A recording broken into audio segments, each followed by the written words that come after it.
সৰ্বপ্ৰথমতে সৃষ্টিকৰ্তা ঈশ্বৰক মই কোটি কোটি বাৰ ধন্যবাদ দিছোঁ আৰু মহান গুৰুজনা আৰু গুৰুমাৰ চৰণত সেৱা জনাইছোঁ। মোৰ নাম প্ৰাঞ্জল, মোৰ ঘৰ ডিব্ৰুগড়।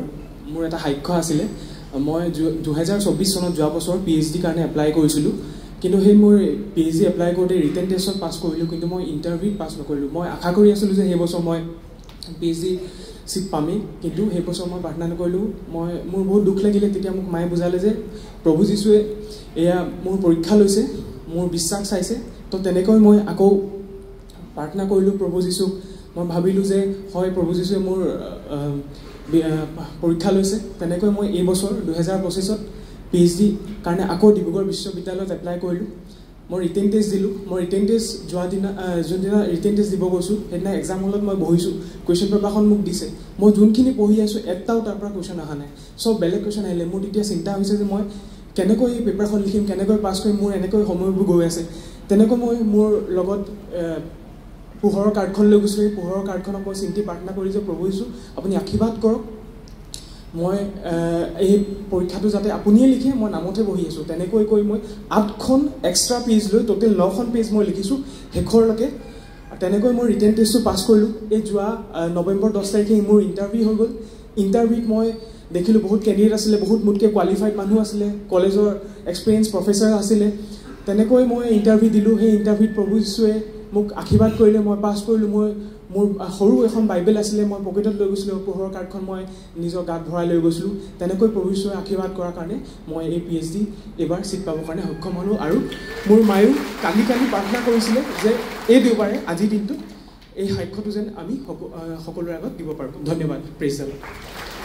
সৃষ্টিকৰ্তা ঈশ্বৰক আমি কোটি কোটি বাৰ ধন্যবাদ দিছোঁ। দ্বিতীয়তে আমাৰ মহান গুৰুদেৱ গুৰুমাক আমি সহস্ৰ কোটি বাৰ জনাইছোঁ। মোৰ এটা জীৱন্ত সাক্ষ্য। 1 তাৰিখে আমি ইয়ালৈ আহিছোঁ, সকলো মণ্ডলী ডাক ডাকি পাতিছিলোঁ। গুৰুজনাই মোক এটাই কথা দৰৱ ঔষধ দিলে। 1 তাৰিখৰ দিনা ৰাতি মোক ঔষধটো দিছে এই প্ৰেক্ষাগৃহতে, আৰু মই 2 তাৰিখে ইয়াৰ পৰা গৈছোঁ। 3 তাৰিখে লগে লগে মোক প্ৰমাণ দিছে প্ৰভু যীশুৱে। Praise the lord, hallelujah. গুৰুজনাৰ বাক্য যাতে পূৰ্ণ ইফাল সিফাল নকৰিব। মই আপোনালোক সকলো এই মণ্ডলীৰ দাস দেখি সবাৰ ওচৰত মই সেৱা জনাইছোঁ। ইমানকে কৈ মোৰ সাক্ষ্য সামৰিছোঁ। Praise the lord, hallelujah. প্ৰশংসা হওক। সৰ্বপ্ৰথমে সৃষ্টিকৰ্তা ঈশ্বৰক কোটি কোটি বাৰ ধন্যবাদ জনাইছোঁ, আৰু লগতে আমাৰ মহান শ্ৰদ্ধাৰ গুৰু পিতাৰ চৰণতো কোটি কোটি বাৰ ধন্যবাদ জনাইছোঁ। গুৰুমাৰ চৰণতো সেৱা জনাইছোঁ। আৰু আজি অহা সকলো ন পুৰণি দাস দাসীলৈ প্ৰভু যীশুৰ মধুৰ নামেৰে নমস্কাৰ জনাইছোঁ। মোৰ 2টা জীৱন্ত সাক্ষ্য আছিলে। মোৰ আজি 5 বছৰমানৰ পৰা 2টা আঁঠুতে খুব বিষ হয়। মই মানে অকণমান খোজকাঢ়িব নোৱাৰোঁ, উঠিলেও বিষায়, বহিলেও বিষায়, একো কাম বন ভালকৈ কৰিব নোৱাৰোঁ। যোৱা বছৰ এই নভুঁই ৰুবলৈ আহিছিলোঁ পিতাইৰ গৃহত। তাত মই সেই হলি গ্ৰাউণ্ডৰ ওচৰত মানে পিতাই প্ৰাৰ্থনা কৰি দিবৰ সময়ত মই ঈশ্বৰৰ নাম লৈ মোৰ ভৰিকেইটা যেন সুস্থ কৰি দিয়ক, ঈশ্বৰে মোৰ আঁঠুকেইটা সুস্থ কৰি দিয়ক, ঈশ্বৰৰ কৰ্ম কৰিবলৈ বুলি এনেকৈ প্ৰাৰ্থনা কৰিলোঁ। তেতিয়া মোৰ আগৰ পৰা বহুতখিনি ভৰিকেইটা সুস্থ কৰি দিলে ঈশ্বৰে। আৰু এটা সাক্ষ্য আছিলে। মোৰ আজি 2 মাহমানৰ আগতে মোৰ খুব পেটৰ বিষ হৈছিলে, বাওঁ ছাইডে, আৰু কঁকালত বিষ হৈছিলে। একদম খামুচ মাৰি মানে বিষ হৈ থাকে, অসহ্য বিষ হয়। কি কৰোঁ, ডক্টৰৰ ওচৰলৈ যাওঁ নে কি কৰোঁ এনেকৈ বুলি ভাবি আছিলোঁ। তেতিয়া মই মনতে ভাবিলোঁ নাই বোলো ডক্টৰৰ ওচৰলৈ যোৱাতকৈ মই ঈশ্বৰৰ ওচৰতে মোৰ নিজৰ ভুল পাপ স্বীকাৰ কৰি মই ঈশ্বৰৰ তেল পানী লগাই সুস্থ হ'ম বুলি এনেকৈ মই প্ৰাৰ্থনা কৰি আছিলোঁ।